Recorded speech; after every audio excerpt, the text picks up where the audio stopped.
আমার কাছে প্রপোজাল কম আসে কারণ আমার মনে হয় যে আমাকে দেখলে বোঝা যায় যে আমি একটু ভয়ঙ্কর।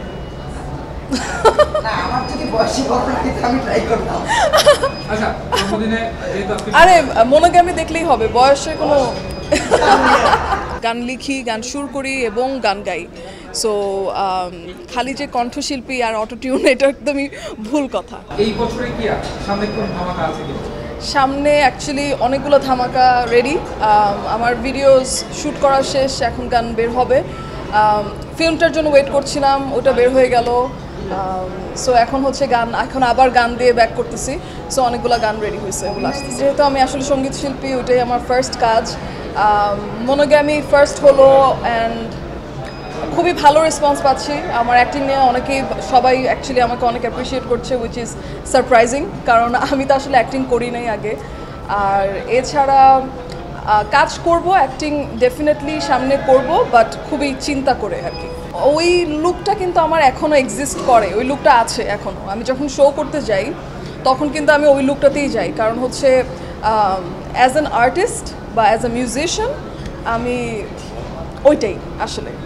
আর এটা হচ্ছে গিয়ে এখন নতুন একটা, কি বলবো, লাস্ট ফিউ মান্থস ধরে চলতেছে, মানুষ পছন্দ করছে, আমিও কমফর্টেবল। সো এই কারণে দুইটা হেয়ারস্টাইলই এখন ডিপেন্ড করছে আর কি, শোয়ের উপরে, ইভেন্টের উপরে। এইটা খুবই ডিফারেন্ট, কারণ হচ্ছে আমার তো এই তো ফিল্মটা বের হলো, সবাই এত প্রশংসা করতেছে। এটা একটা খুবই ডিফারেন্ট একটা ঈদ, কারণ আমি তো আসলে এরকম এমন না যে অ্যাক্টিং করেছি, রাইট? এটা আমার ফার্স্ট টাইম। সো এটা খুবই ডিফারেন্ট ছিল। অ্যান্ড এরকম একটা টিমের সাথে কাজ করতে পেরে, স্পেশালি ফারুকি ভাইয়ের মতো ডিরেক্টর, চঞ্চল ভাইয়ের মতো কো অ্যাক্টর, দিস ইজ, কি বলবো, what can I ask for, এর থেকে বেশি।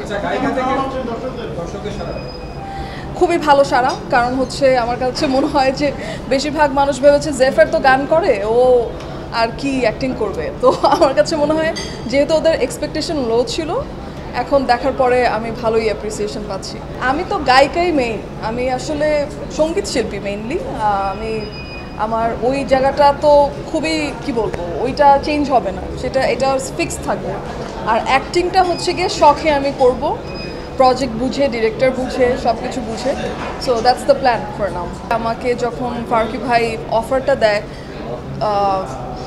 এরকম একজন গুণী ডিরেক্টর যখন অফার দিবে, তখন ডেফিনেটলি এটা একটা ভাবারই বিষয় ছিল আমার জন্য।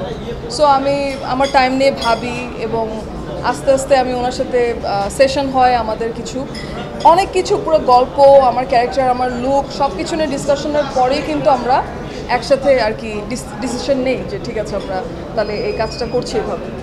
বাট নেক্সট থেকে অ্যাকচুয়ালি আমার কাছে মনে হয় যে পুরো ব্যাপারটা আরও ডিফারেন্ট হবে। আমি চেষ্টা করব যে মনোগ্রামীতে তো কাইন্ড অফ আমাকে মানুষ আগে অ্যাক্টিং করতে দেখে নাই বলে হয়তো বা ওই রিফ্রেশিং ব্যাপারটা ছিল, কিন্তু নেক্সট আমি যখন কাজ করব আমার আরও এক্সট্রা হার্ডওয়ার্ক করতে হবে। সো নেক্সট টাইম আমার গল্প বলি, ক্যারেক্টার বলি, ডিরেক্টর, টিম, সব কিছু মিলিয়ে আমার কাছে মনে হয় যদি আমার কাছে ইন্টারেস্টিং, চ্যালেঞ্জিং কিছু মনে হয়, ঠিক তখনই আমি করবো। সর্বশেষ প্রশ্ন, ব্যক্তি যেভাবে কীভাবে ব্যাখ্যা করব? খুবই স্ট্রেট ফরওয়ার্ড, অনেস্ট এবং কাজের প্রতি খুবই অনেস্ট একজন মানুষ আমি। সো আমি ওইভাবেই থাকতে চাই। অ্যান্ড ডেফিনেটলি আমার অনেক কিছু দেওয়ার শখ, মানে অনেক কিছু দেওয়ার ইচ্ছা আছে, মিউজিক্যালি বলি বা এখন অভিনয়ের ক্ষেত্রেও আমি বলবো সেম। সো আমি জাস্ট আমি জাস্ট এক্সপ্লোর করতে চাই। আমার কাছে মনে হয় আমরা যারা নতুন, মানে নতুন তো ঠিক না, এখন আমরা যারা নিয়মিত কাজ করছি, আমরা সবাই অনেক এক্সপেরিমেন্ট করছি, অনেক সাউন্ড নিয়ে এক্সপেরিমেন্ট করতেছি।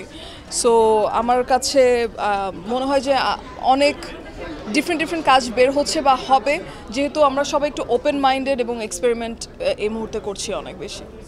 মানে এক্সপেরিমেন্টে কি মনে হচ্ছে না যে অটো টিউনিং এই বিষয়টা চলে আসছে এবং সেটা আমরা আসলে কণ্ঠের একটা মানে পরিপূর্ণতা পাচ্ছি না? সো অটোটিউন না খুব বাজেভাবে ইউজ করা হয়, যে এমনভাবে বলা হয় যে যারা গান গেতে পারে না ওদের জন্য অটোটিউন, ঠিক কিন্তু আসলে কিন্তু তা না। অটোটিউন এমন একটা জিনিস যেটা যারা গান গেতে পারে তাদের কণ্ঠেও কিন্তু লাগানো হয় অটোটিউন। বাট আমার ক্ষেত্রে যদি বলি, অনেকেই ভাবে যে অটোটিউন। আমার কাছে মনে হয় তাদের আমার আগের গানগুলো শোনা উচিত, যে আচ্ছা অটোটিউন হলে এই যে এতগুলো গান আমি করলাম এগুলো কি সব অটোটিউন দিয়েই কি তাহলে হলো নাকি এই এই বিবেচনাটা না আসলে আমার ফুল অন্য গানগুলো দেখে বলতে হবে এবং অটোটিউনকে এত নেগেটিভলি আমাদের বলা উচিত না কারণ এটা মাত্রই একটা এফেক্ট যেটা can be used in every voice যারা গান গেতে পারে ওদের ভয়েসও ইউজ করে সো এইটা এমন কোনো ইয়ে না। জেফারের কি ছোটবেলায় ইচ্ছা ছিল গায়িকা হওয়ার নাকি অন্য কিছু হওয়ার ইচ্ছা ছিল? আমার মিউজিক করারও ইচ্ছা ছিল না।